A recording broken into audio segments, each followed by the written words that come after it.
भाजप सरकारला धडा शिकवण्यासाठी आपल्याला आदरणीय पवार साहेबांचं नारायणआबांना आपल्याला निवडून द्यायचंय। तर आम्हा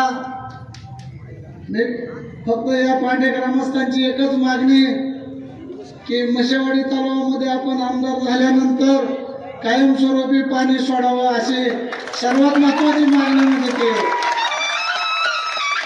तुम्ही आमदार झाल्यानंतर 2014 ते 19 मध्ये जवळपास 6 ते 7 वेळा मशेवाडी तलावामध्ये पाणी आलं होतं, परंतु 19 नंतर माझ्या माहितीप्रमाणे त्या तलावामध्ये पाणी आलेलं नाही।